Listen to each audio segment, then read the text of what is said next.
Sarah Martinez wiped the sweat from her forehead as she restocked the pharmacy shelves in the small town of Cedar Falls, Montana. For 3 years, she had been living this quiet life, far removed from the chaos that once defined her existence. The locals knew her as a friendly pharmacist who had moved from the city seeking a simpler lifestyle. They had no idea that the woman counting pills and offering medical advice had once been one of the CIA's most lethal operatives. The morning routine was always the same. Sarah would arrive at the pharmacy at 7 sharp, unlock the doors, and begin organizing medications. Mrs. Henderson would be her first customer, picking up her blood pressure medication while sharing the latest town gossip. Today was no different, except for the unusual tension Sarah felt creeping up her spine. She had learned to trust her instincts over the years. During her time with the agency, that sixth sense had saved her life more times than she could count. Something felt off about this particular Tuesday morning, though she couldn't pinpoint exactly what it was. The town seemed peaceful enough, with the usual morning joggers passing by the storefront windows and the coffee shop across the street beginning to fill with its regular customers. Sarah's past was buried so deep that even she sometimes forgot who she used to be. Born Sarah Elena Rodriguez, she had grown up in East Los Angeles, the daughter of immigrants who had sacrificed everything for a better life. Her exceptional academic performance had earned her a full scholarship to Stanford University, where she studied international relations and mastered 4 languages. It was during her senior year that a professor with mysterious connections had recommended her for a government internship that would change her life forever. The CIA recruitment process had been unlike anything she had imagined. Months of psychological evaluations, physical training, and background checks had led to her acceptance into one of the most classified programs within the agency. She became part of a special operations unit known internally as the Ghost Division, a group of operatives who officially did not exist. Her first assignment had taken her to Eastern Europe, where she spent 18 months infiltrating a weapons trafficking network. The operation required her to completely abandon her identity and become Katerina Volkov, the estranged daughter of a Russian arms dealer. She learned to speak with a perfect Moscow accent, adopted the mannerisms of European aristocracy, and even underwent minor cosmetic surgery to alter her appearance. The mission was a success, resulting in the dismantling of a network that had been responsible for supplying weapons to terrorist organizations across 3 continents. But success in the world of espionage came with a price. Sarah found herself struggling to remember who she really was beneath all the false identities and cover stories. Over the next 8 years, she had been deployed to dozens of countries, assuming countless identities. She had been a fashion model in Paris, a marine biologist in the Philippines, a university professor in Cairo, and a tech entrepreneur in Singapore. Each mission required her to become someone else completely, to live their life so convincingly that even she sometimes forgot where the character ended and Sarah began. The psychological toll was immense. Relationships were impossible when your entire existence was a lie. She watched her fellow operatives burn out one by one, some requesting transfers to desk jobs, others simply disappearing into civilian life. Sarah had been different, though. She seemed to thrive in the chaos, adapting to new identities like a chameleon changes colors. Her specialty had been long-term deep cover operations, the kind that required years of preparation and execution. She could disappear into a role so completely that her own handlers sometimes lost track of which version of herself was real. This ability made her invaluable to the agency, but it also made her dangerous in ways that her superiors didn't fully understand. The turning point had come during her final mission in Afghanistan. She had been embedded as a humanitarian aid worker, gathering intelligence on a terrorist cell that was planning attacks on American soil. The operation had taken 14 months to develop, with Sarah building relationships and gaining trust within the organization she was meant to destroy. On the day the operation was supposed to conclude, everything went wrong. Intelligence indicated that her cover had been blown, and extraction teams were moving in to pull her out. But Sarah had discovered something during her time undercover, something that changed everything she thought she knew about the mission and the people she was working for. The terrorist cell she had infiltrated wasn't planning attacks on American civilians. They were actually trying to prevent a much larger conspiracy, one that involved high-ranking officials within her own government. The weapons they were acquiring weren't for terrorism, but for protection against a planned assassination of a key political figure who was threatening to expose corruption within the military-industrial complex. Sarah found herself caught between loyalty to her country and loyalty to the truth. The extraction team was coming to pull her out, but she knew that leaving meant allowing innocent people to die.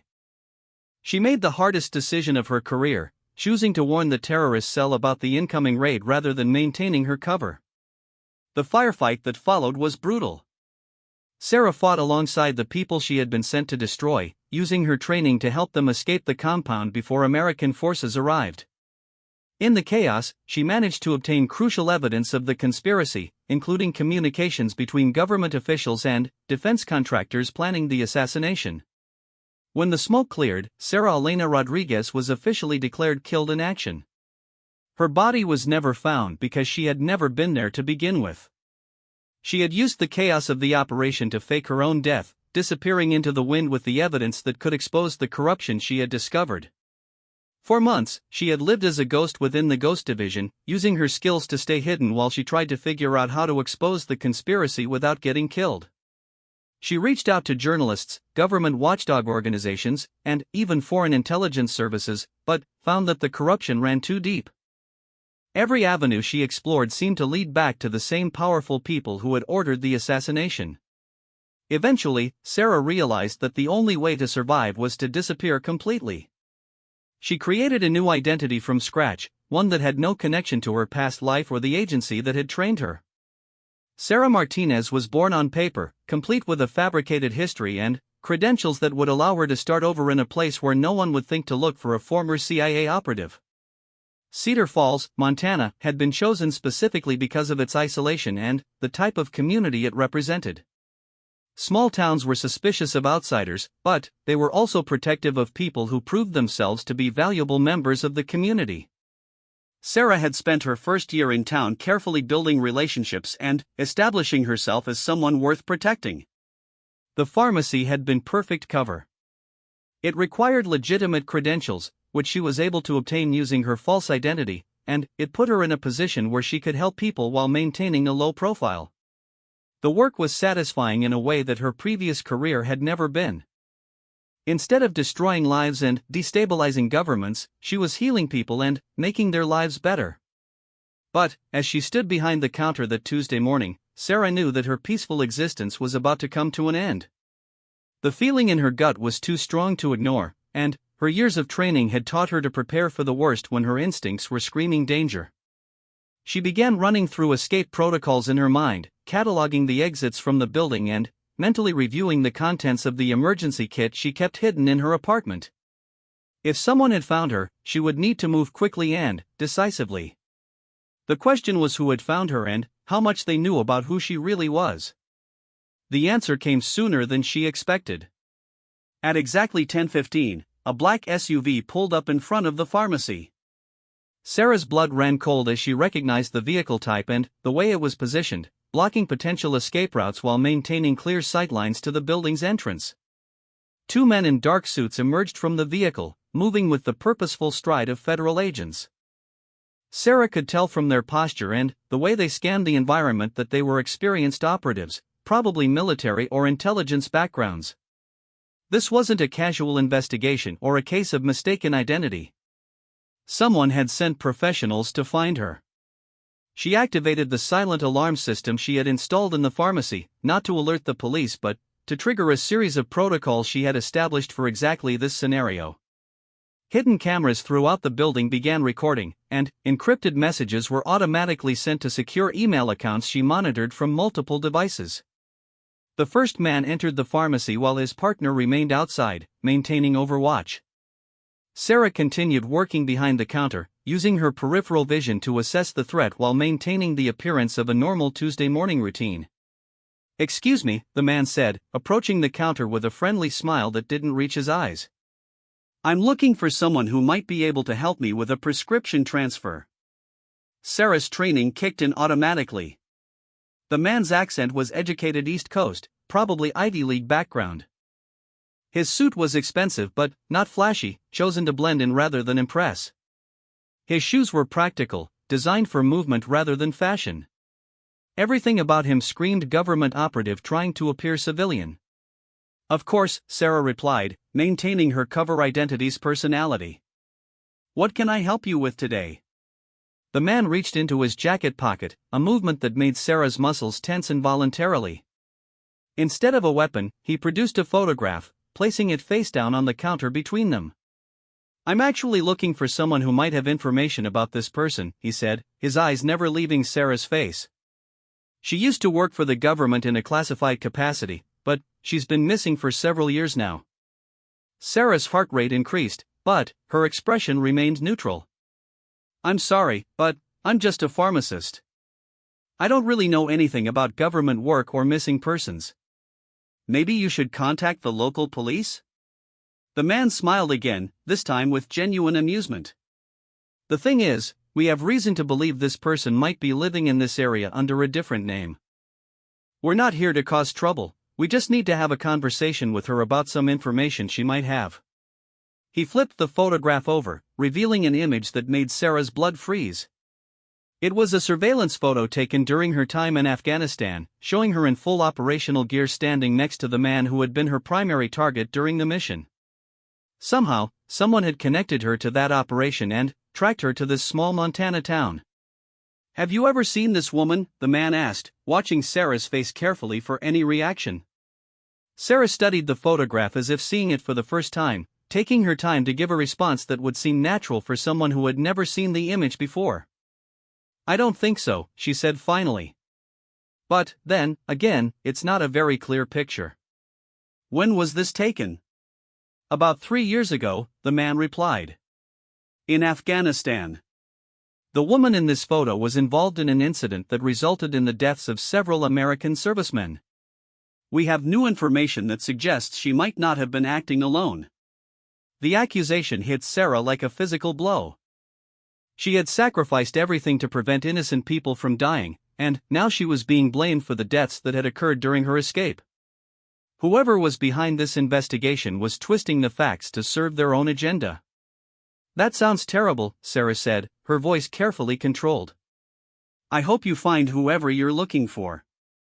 The man studied her face for several long seconds before nodding and taking the photograph back. Thank you for your time, he said. If you do happen to remember seeing this woman, here's my card. There's a significant reward for information leading to her location. He placed a business card on the counter and turned to leave. Sarah glanced at the card, noting that it identified him as Agent Thomas Morrison from the Department of Homeland Security. The phone number and email address looked legitimate, but she knew they could be easily fabricated. After the men left, Sarah waited exactly 17 minutes before closing the pharmacy early, citing a family emergency to the few customers who were in the store. She drove home via a circuitous route, checking for surveillance and using techniques she hadn't employed in years to ensure she wasn't being followed. Her apartment was on the second floor of a converted Victorian house, chosen specifically because it offered multiple escape routes and good sightlines of the surrounding area. Sarah entered through the front door as normal, but immediately moved to the window that overlooked the street, checking for any sign of the black SUV or other suspicious vehicles. Satisfied that she wasn't under immediate surveillance, Sarah moved to the bedroom and began implementing the emergency protocols she had hoped she would never need to use. Behind a false panel in the closet was a go bag containing cash, false identification documents, weapons, and communication equipment. As she prepared to disappear once again, Sarah couldn't help but wonder how they had found her after 3 years of successfully maintaining her cover. The investigation would have required significant resources and expertise, suggesting that powerful people were still looking for her and the information she possessed about the conspiracy in Afghanistan. More importantly, she needed to figure out if this was an official government operation or something else entirely. The men who had visited the pharmacy could have been legitimate federal agents following up on leads, or they could have been private contractors hired by the same people who had ordered the assassination she had tried to prevent. Either way, Sarah Martinez was about to disappear forever, and the ghost operative who had once been one of the CIA's most valuable assets was going to have to surface one more time to protect herself and the truth she had fought so hard to preserve. Commander Marcus Webb stared at the classified files spread across his desk in the secure facility outside Quantico, Virginia. The fluorescent lights hummed overhead as he reviewed surveillance photographs, communication intercepts, and intelligence reports that painted a disturbing picture. For 6 months, his team had been hunting ghosts, following leads that seemed to evaporate the moment they got close to answers. Webb was a 22-year veteran of Naval Special Operations, a decorated SEAL commander who had led missions in some of the most dangerous places on Earth. His transition to intelligence work had been motivated by a desire to prevent conflicts rather than fight them, but the case he was currently investigating was challenging everything he thought he knew about loyalty and duty to country. The files on his desk told the story of Operation Nightfall, a classified CIA mission in Afghanistan that had gone catastrophically wrong 3 years earlier.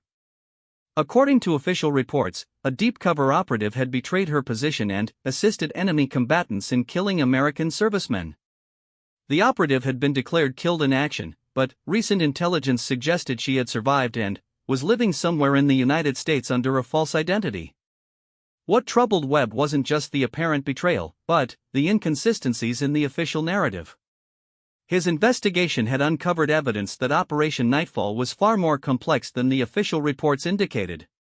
The terrorist cell that had been targeted wasn't planning attacks on American civilians, as originally believed. Instead, they had been trying to expose a conspiracy involving weapons trafficking and political assassination that reached into the highest levels of the American government. The operative in question, identified in classified files as Sarah Elena Rodriguez, had been one of the CIA's most successful deep-cover agents.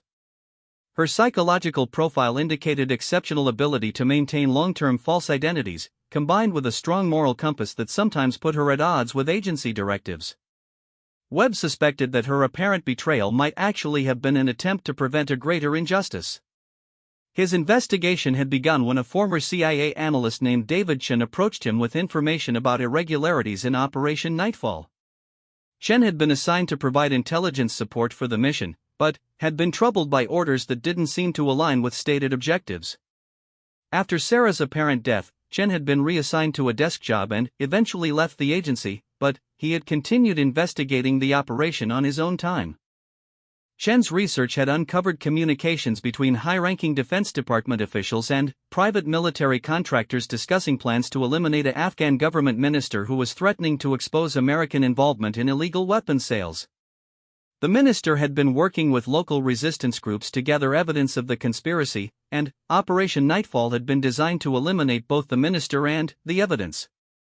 According to Chen's analysis, Sarah had discovered the true purpose of her mission and made the decision to prevent the assassination rather than carry out her orders. The firefight that had supposedly killed her had actually been an attempt to extract the minister and the evidence he had gathered. The American servicemen who died during the operation had been casualties of a mission that was corrupted from its inception. Webb's investigation had initially focused on finding Sarah to bring her to justice for her apparent betrayal.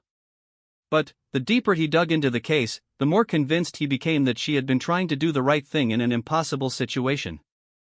The real criminals were the officials who had perverted the mission for their own political and financial gain. The breakthrough in the case had come when Webb's team intercepted communications between several private military contractors discussing the need to find and eliminate a liability who possessed damaging information about their operations.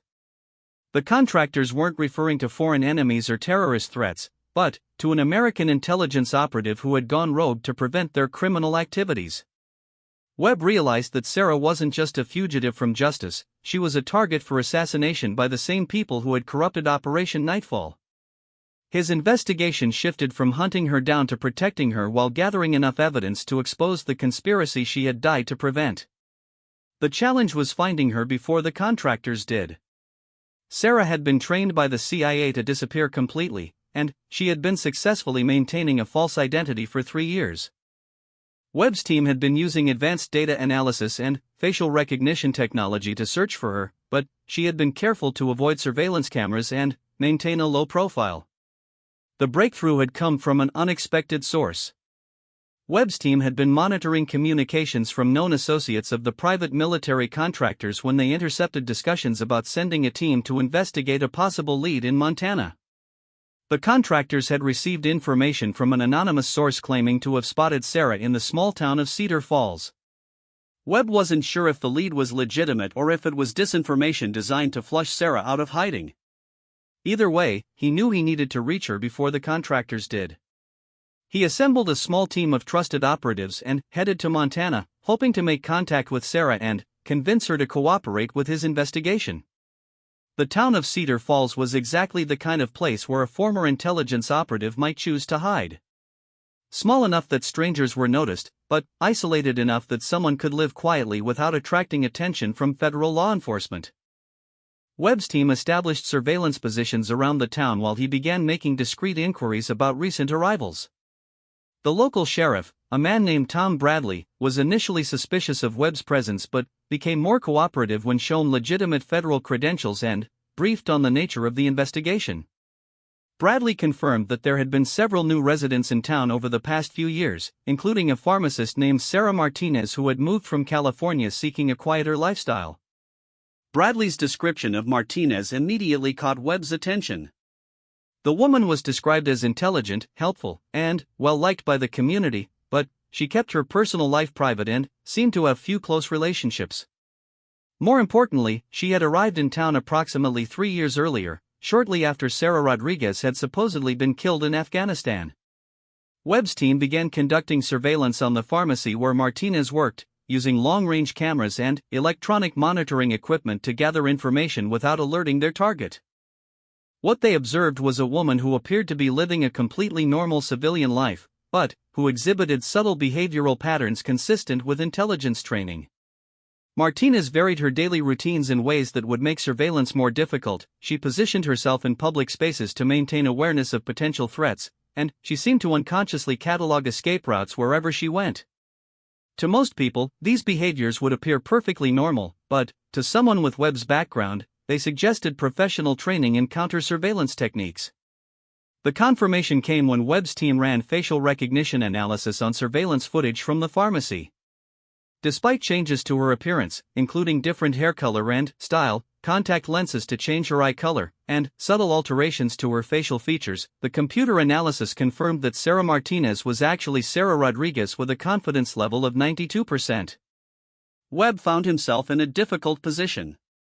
He had located the woman he had been hunting for 6 months, but he was now convinced that she was not the traitor described in official reports. Instead, she appeared to be a patriotic American who had sacrificed her career and, possibly her life, to prevent a criminal conspiracy from succeeding. The problem was that Webb's investigation existed in a legal and ethical gray area. He had been tasked with finding Sarah Rodriguez by officials who might themselves be involved in the conspiracy she had tried to expose. If he reported her location through official channels, he might be signing her death warrant rather than bringing her to justice.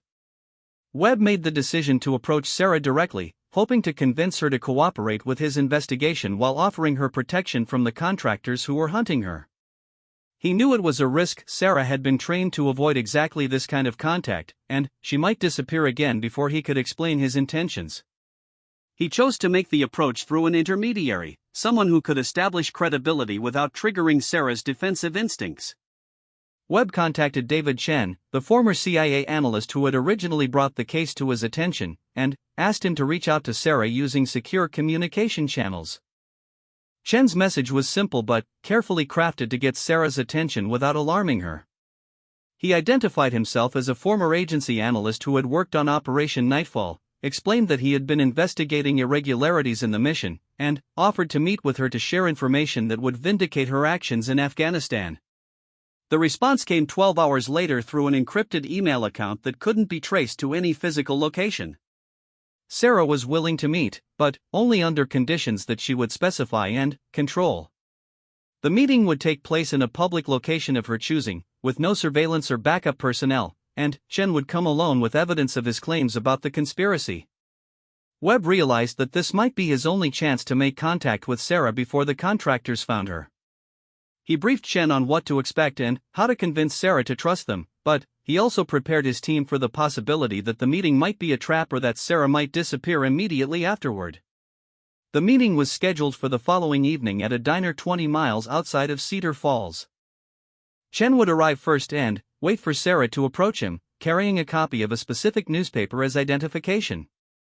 If Sarah felt the meeting was safe, she would join him at his table. If she detected any surveillance or felt threatened, she would simply leave without making contact. Webb positioned his team at a distance from the diner, close enough to provide support if needed but far enough away to avoid detection by someone with Sarah's training. He used long-range surveillance equipment to monitor the meeting while maintaining radio contact with Chen through a concealed earpiece. The waiting was excruciating. Webb knew that this meeting could be the key to exposing the conspiracy and bringing justice to the officials who had corrupted Operation Nightfall. But he also knew that Sarah might not trust them, especially given her experiences with government betrayal. If she decided to disappear again, they might never find her before the contractors did. At exactly 8 o'clock, a woman matching Sarah's description entered the diner and scanned the interior carefully before approaching Chen's table. She moved with the fluid grace of someone who was constantly aware of her surroundings, and Webb could see that she was prepared to bolt at the first sign of danger. The conversation lasted 47 minutes, with Chen explaining the investigation and showing Sarah documents that proved the existence of the conspiracy she had tried to expose. Webb watched through his binoculars as Sarah's posture gradually relaxed, indicating that she was beginning to trust Chen's information. When the meeting ended, Chen left the diner first, followed by Sarah several minutes later. But, instead of returning to her car, Sarah walked directly toward the position where Webb's team was conducting surveillance. She had detected their presence despite their attempts to remain hidden, and she was coming to confront them directly. Webb made the decision to reveal himself rather than maintain the pretense that they weren't there. He stepped out of his concealed position with his hands visible and his weapon holstered, indicating that he wasn't a threat. Sarah approached cautiously, keeping herself positioned for a quick escape if necessary. "Commander Webb," she said, her voice calm but alert. "I assume you're the one who's been hunting me for the past 6 months. Webb nodded, impressed by her composure and tactical awareness. "That's right. But I'm hoping we can talk about why I was hunting you and what I've learned since then." Sarah studied his face for several long seconds before responding. "David Chen seems to think you're one of the good guys." "I'm hoping he's right, because if he's wrong, we're both going to end up very dead, very quickly." Webb understood the threat implicit in her words. Sarah had survived 3 years in hiding by being prepared for every contingency, including the possibility that people claiming to help her were actually trying to capture or kill her. She was giving him a chance to prove his intentions, but she was also warning him that she wouldn't hesitate to defend herself if necessary. "I think we need to have a longer conversation," Webb said. "But not here, and not now. There are people looking for you who don't have the same intentions I do." Sarah nodded grimly. "The contractors. I know they're coming. The question is whether you're here to protect me or to hand me over to them." Webb's response would determine whether Sarah would trust him enough to work together against the conspiracy, or whether she would disappear again and leave him to continue his investigation alone. The choice he made in the next few seconds would affect not only Sarah's survival, but the possibility of bringing justice to the officials who had betrayed their oath to serve and protect America. The abandoned mining facility in the Montana wilderness provided the perfect location for what might be the most important conversation of Webb's career. Sarah had chosen the location after 2 days of careful planning, ensuring it was isolated enough to prevent surveillance while offering multiple escape routes if the meeting turned hostile. The rusted machinery and empty buildings created a maze of hiding spots and defensive positions that gave her a tactical advantage.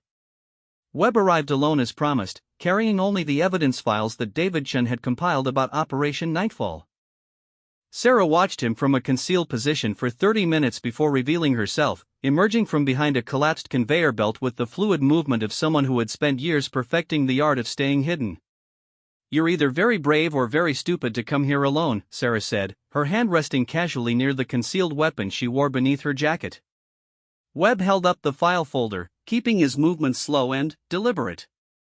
"I'm hoping I'm brave. But, after 6 months of investigating this case, I'm starting to think stupid might be more accurate."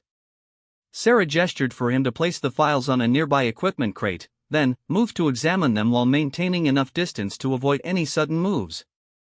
Her eyes scanned the documents quickly, absorbing the information with the speed of someone trained in rapid intelligence analysis. Chen wasn't exaggerating, she said after several minutes. You really have been digging into the conspiracy. The question is what you plan to do with this information. Webb watched her carefully, trying to read her intentions and assess whether she was truly willing to trust him.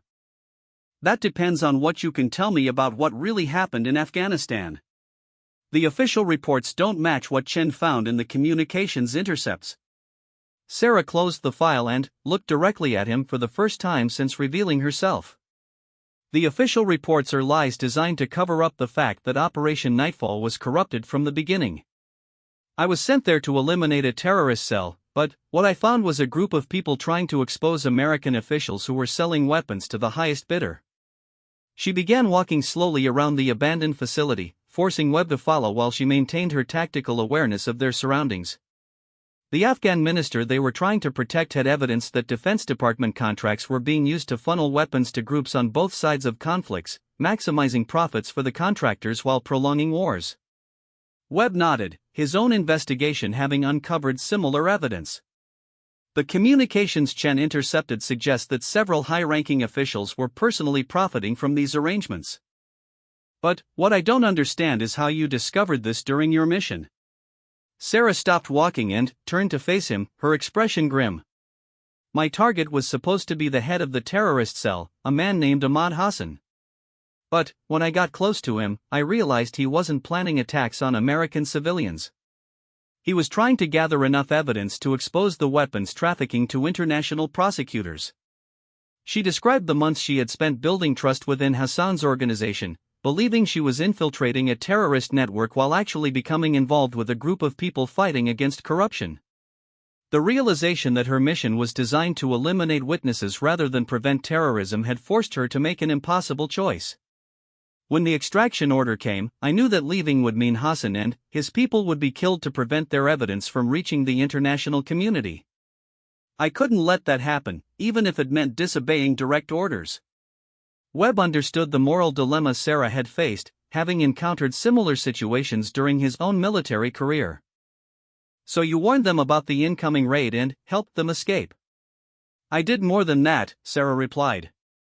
I helped them fight off the extraction team and retrieved additional evidence that Hassan had hidden at the compound. But people died during the firefight, including Americans who had no idea they were being used to cover up criminal activity. The weight of those deaths was evident in Sarah's voice, and Webb realized she had been carrying the guilt of their casualties for 3 years. Those deaths weren't your fault. They were the result of officials who sent good soldiers on a mission based on lies. Sarah shook her head. Fault doesn't matter to the families of the soldiers who died. What matters is making sure the people responsible are held accountable. Webb opened his own file and showed Sarah additional evidence his team had gathered. That's exactly what we're trying to do. But we need your testimony and any evidence you recovered from Afghanistan to build a case that will hold up in court.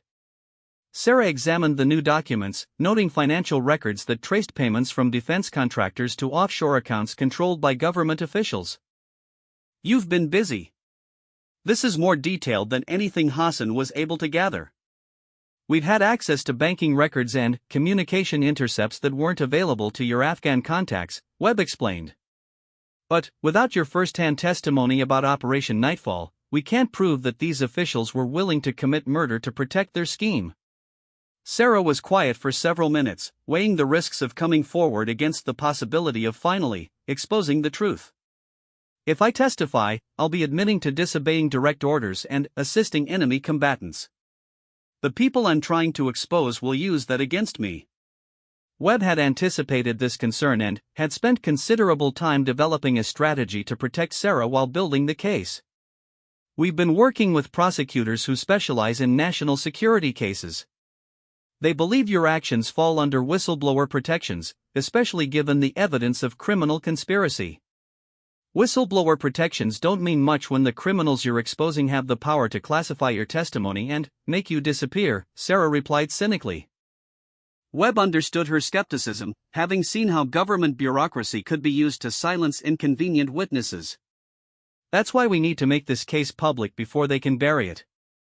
Chen has been working with investigative journalists who are prepared to publish the story simultaneously with any legal proceedings.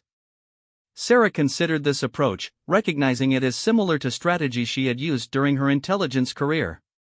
Simultaneous disclosure through multiple channels to prevent suppression. It might work, but it also makes us targets for everyone involved in the conspiracy.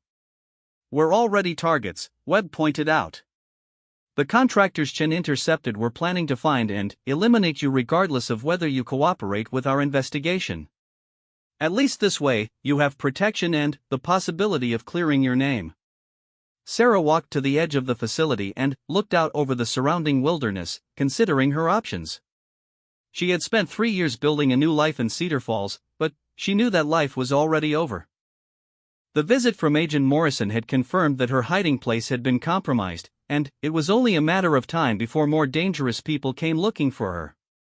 If I agree to this, I want guarantees about how the case will be handled, she said finally. I won't be used as a scapegoat to protect higher-ranking officials, and I want assurance that Hassan and his people will be protected if they're still alive. Webb felt a surge of relief that Sarah was willing to consider cooperation. Hassan is alive and living under protection in Germany. He's been working with international prosecutors to build a case against the weapons trafficking network. Your testimony could be the final piece they need to bring charges. Sarah turned back to face him, her expression showing both hope and wariness. What about the contractors who are hunting me? Chen's intercepts suggest they have significant resources and government connections. My team has been tracking their communications and movements, Webb replied. We believe they're planning to make a move against you within the next few days. If you agree to work with us, we can provide immediate protection while we prepare the case. Sarah considered the timeline, knowing that her window for decision-making was closing rapidly. I need to retrieve something before I can testify. The evidence I took from Hassan's compound is hidden in a location only I know about. Webb's interest was immediately piqued. What kind of evidence are we talking about? Documents, photographs, and recordings that prove the weapons sales were coordinated at the highest levels of government. Names, dates, financial transactions, everything Hassan was gathering before the raid. Sarah's voice carried the weight of someone who understood the explosive nature of the information she possessed. Webb realized that Sarah's evidence might be even more valuable than his own investigation had uncovered. Where is this evidence hidden? Sarah smiled grimly. That's something I'll only share after we have a formal agreement about how this case will be prosecuted. I've learned not to trust anyone completely, even people who claim to be helping me. Webb respected her caution, recognizing it as the survival instinct that had kept her alive for 3 years. Fair enough. But we need to move quickly. Every day we delay gives the contractors more time to find you and eliminate the threat you represent. I understand the urgency, Sarah replied. But I also understand that rushing into a situation like this without proper planning usually results in everyone ending up dead. Webb was about to respond when Sarah suddenly held up her hand for silence, her head tilted in a listening posture that indicated years of training in detecting threats. After several seconds, she moved quickly to a position behind the abandoned equipment, motioning for Webb to follow. We have company, she whispered, pointing toward the access road that led to the mining facility. 2 vehicles moving slowly and trying to avoid detection. Webb used his binoculars to examine the approaching vehicles, confirming Sarah's assessment. Black SUVs, tinted windows, government plates. This isn't a coincidence. Sarah was already moving toward one of the escape routes she had identified during her reconnaissance of the facility. Your investigation has been compromised. Someone leaked information about this meeting. Webb followed her, his mind racing through possibilities about who might have betrayed their operation. My team consists of people I trust completely. If there's a leak, it's coming from somewhere else. Trust is a luxury we can't afford right now, Sarah replied as she led him through a maze of abandoned machinery toward a hidden exit. The only thing that matters is staying alive long enough to expose the truth. The sound of vehicle doors slamming echoed through the facility, followed by the tactical movements of people who were clearly conducting a military-style operation. Webb counted at least 6 individuals based on the footsteps and radio chatter he could hear. Sarah reached a concealed opening in the facility's outer wall and paused to listen for any indication that their escape route had been anticipated. They're spreading out to surround the building. Professional operation, probably the same contractors Chen identified. Webb realized that their situation had become desperate very quickly. How much of a head start do we have? Maybe 5 minutes before they complete their perimeter, Sarah replied. But that assumes they don't have additional teams positioned at the likely escape routes. She led Webb through the opening and into the thick forest that surrounded the mining facility. Her movement through the trees was silent and efficient, clearly the result of extensive training in wilderness evasion techniques. There's a backup meeting location about 3 miles from here, she whispered as they moved deeper into the forest. If we get separated, wait for me there after dark. Webb nodded, understanding that their investigation had just shifted from intelligence gathering to survival mode. The contractors weren't interested in capturing Sarah for questioning, they were there to eliminate a threat to their operations permanently. As they disappeared into the Montana wilderness, both Webb and Sarah knew that the next few hours would determine whether the truth about Operation Nightfall would ever see the light of day, or whether it would be buried along with everyone who tried to expose it. The abandoned ranger station sat hidden in a valley 15 miles from the mining facility, accessible only by a forgotten logging road that hadn't been maintained in decades. Sarah had discovered it during her first year in Montana while establishing emergency protocols, and it had served as one of several safe houses she maintained throughout the region. Webb arrived at the station just after midnight, having spent 6 hours evading pursuit through terrain that tested every survival skill he had learned during his military career. Sarah was waiting for him in the darkened building, having arrived 2 hours earlier after leading their pursuers on a circuitous chase through the wilderness. I counted 8 contractors at the mining facility, she reported quietly. Professional team, military backgrounds, probably former special operations. They're being coordinated by someone with access to real-time intelligence about our movements. Webb slumped against the wall, exhaustion evident despite his excellent physical condition. My team didn't know about this meeting location. If they're tracking us here, the leak is coming from somewhere else in the intelligence community. Sarah had been thinking about the same problem during her escape from the mining facility. Chen might have been compromised without knowing it. His communications with us could have been intercepted, or someone might be monitoring his activities. Or the leak is coming from higher up the chain, Webb suggested grimly. Officials involved in the conspiracy might have people placed throughout the intelligence community to monitor investigations like ours. Sarah nodded, having reached similar conclusions during her years of hiding. That's why I never trusted official channels completely. The people we're investigating have had years to place assets in positions where they can monitor threats to their operations. Webb activated a secure satellite phone and attempted to contact his team, but received only static in response. They're jamming communications in this area. That level of technical capability suggests government resources. Which means we're on our own until we can reach a location outside their operational perimeter, Sarah concluded. The question is whether we try to extract the evidence I hid before they figure out where it is. Webb had been considering the same question during his escape through the forest. How secure is the hiding place? Sarah smiled grimly. Secure enough that I'm the only person who can access it, but not secure enough to withstand a systematic search if they narrow down the general area. She explained that the evidence was hidden in a location that required specific knowledge of CIA protocols and personal information that only she possessed. But, if the contractors had access to her complete agency file, they might be able to deduce the location through psychological profiling and operational analysis. We need to reach the evidence before they do, Webb said. But, we also need a way to ensure it reaches the right people even if we don't survive the attempt. Sarah had already been working on contingency plans during her time at the ranger station. I've established dead man switches with several journalists and prosecutors. If I don't check in at regular intervals, encrypted files are automatically transmitted to multiple recipients. Webb was impressed by her thoroughness, recognizing the careful planning of someone who understood the stakes involved. What's included in those files? Everything I know about Operation Nightfall, including the evidence I recovered from Hassan's compound, Sarah replied. But, the physical documents and recordings are still hidden, and those provide proof that can't be dismissed as fabricated testimony.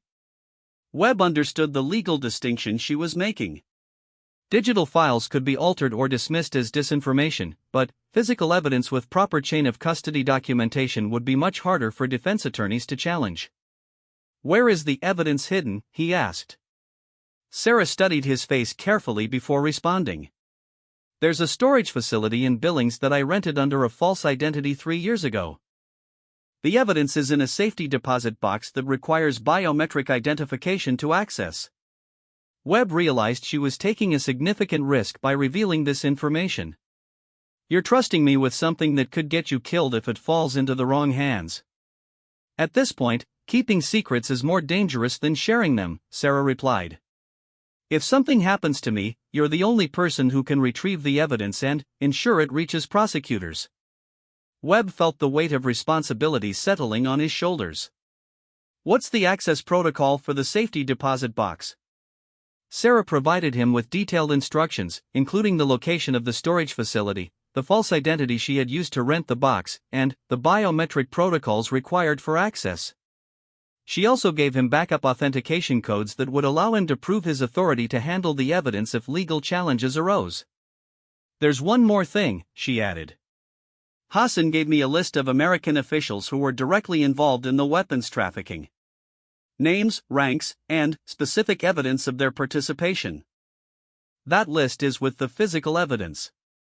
Webb realized that the information Sarah possessed was even more explosive than his own investigation had revealed. How high up does the conspiracy go? High enough that exposing it will trigger a political earthquake, Sarah replied. Cabinet-level officials, senior military officers, and congressional committee members who were supposed to provide oversight. Webb understood why such powerful people would be willing to commit murder to protect their secret. No wonder they've been so determined to find and eliminate you. Sarah walked to the window and checked for any signs of pursuit, her movements automatic after years of constant vigilance. The contractors who are hunting us aren't going to give up. They know that letting us live means the end of careers and possibly prison sentences for their employers. Webb joined her at the window, scanning the darkness for threats. My team is probably looking for us, but they might not know where to search. We need to find a way to contact them without revealing our location to the contractors. Sarah had been thinking about communication options during their time at the ranger station. There's a ham radio operator about 20 miles from here who might be willing to relay a message. He's a former military communications specialist who understands operational security. Webb liked the idea of using unofficial channels to re-establish contact with his team. Can we trust him? As much as we can trust anyone at this point, Sarah replied. He's helped me before when I needed to send messages without using traceable communication methods. They began planning their movement to the radio operator's location, but their discussion was interrupted by the sound of helicopters in the distance. Sarah immediately moved away from the windows and began gathering the few supplies she had stored at the ranger station. They're conducting an aerial search pattern, she observed. Infrared cameras, probably coordinated with ground teams. Webb listened to the helicopter sounds, using his military experience to analyze the search pattern. 2 aircraft, flying a grid search. They're being systematic about covering the entire area. Sarah led him to a concealed basement entrance that she had prepared as a last resort hiding place. We can wait here until they pass, but if they're using ground-penetrating radar or thermal imaging, they might detect us anyway. They descended into the cramped basement space, which Sarah had stocked with water, food, and basic medical supplies. The space was uncomfortable but well concealed, designed to provide protection against most search techniques. How long can we stay here? Webb asked. Several days if necessary, Sarah replied. But the longer we wait, the more time they have to bring in additional resources and expand their search area. Webb was calculating their options when his secure phone suddenly activated with a burst of static, followed by a familiar voice. Commander Webb, this is Chen. If you can hear this transmission, respond with authentication code Delta 7. Webb looked at Sarah questioningly, and she nodded her approval. Delta 7, this is Webb. What's your status? Chen's relief was evident in his voice. We've been searching for you since the contractors hit the mining facility. Your team is safe, but they had to withdraw when the opposition brought in military-grade jamming equipment. Webb felt a surge of hope that their situation might not be hopeless. What's the current tactical situation? The contractors have established a perimeter around a 50-square-mile area, Chen reported. They're using helicopters, ground teams, and electronic surveillance to conduct a systematic search. But we've identified weaknesses in their deployment that might allow extraction. Sarah leaned closer to the phone. Chen, this is Rodriguez. How secure is this communication? We're using frequency-hopping encryption that should be secure for short conversations, Chen replied. But we need to assume they're monitoring all radio traffic and trying to locate us through signal triangulation. Sarah understood the urgency. We need to reach Billings to retrieve evidence that will break this case wide open. Can your extraction plan get us there? Chen was quiet for several seconds while he considered the request. Billings is outside the current search perimeter, but getting there means crossing territory the contractors control. It's possible, but extremely risky. Webb made the decision that would determine whether their investigation succeeded or died with them in the Montana wilderness. We're going to attempt it. The evidence Rodriguez has hidden is worth the risk. Understood, Chen replied. I'll coordinate with your team to create a diversion that draws the contractors away from your route to Billings. You'll have a narrow window to move, probably no more than 6 hours before they reposition. Sarah was already planning their movement, drawing on her knowledge of the local terrain and her experience in evading pursuit. There's a route through the mountains that avoids the main roads and populated areas. It's difficult terrain, but it should keep us away from their search teams.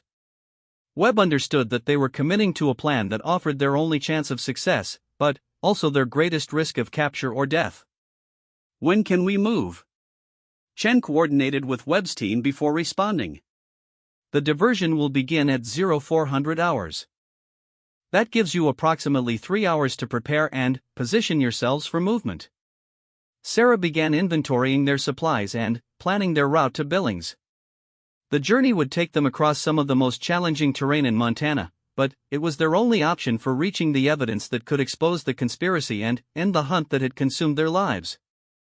As they prepared for what might be their final mission together, both Webb and Sarah understood that the next 24 hours would determine not only their survival, but whether the truth about Operation Nightfall would ever see justice. The ghost operative who had sacrificed everything to prevent innocent deaths was about to risk everything one more time to ensure that the powerful criminals who had corrupted American foreign policy would finally be held accountable for their crimes. The extraction to Billings succeeded after a harrowing chase through mountain passes and canyon roads that tested both their driving skills and their determination to reach the evidence. Sarah's biometric access to the safety deposit box revealed documents and recordings that provided irrefutable proof of the weapons trafficking conspiracy, including financial records showing payments to government officials and recorded conversations discussing the assassination plot that Operation Nightfall was designed to execute.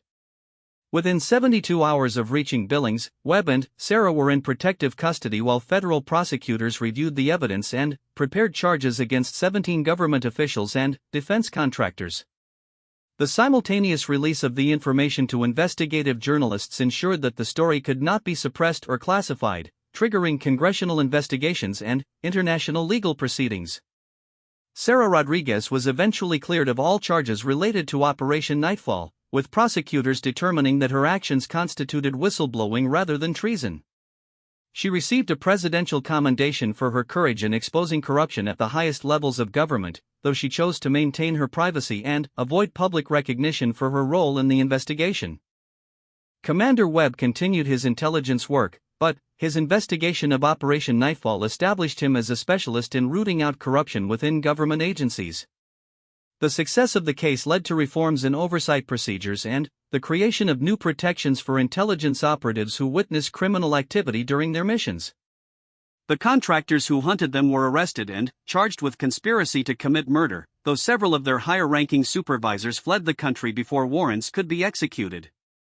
The defense contractors involved in the weapons trafficking scheme faced criminal charges and civil forfeiture of assets worth hundreds of millions of dollars. Ahmad Hassan, the Afghan minister who had originally tried to expose the conspiracy, testified before international tribunals and helped establish new protocols for investigating weapons trafficking in conflict zones. His evidence, combined with Sarah's testimony, led to convictions that disrupted illegal arms networks operating in multiple countries. The ghost operative had finally emerged from the shadows, not to disappear again, but to ensure that the truth could never be hidden. Sarah Rodriguez had learned that some secrets are too important to keep, and some fights are worth risking everything to win.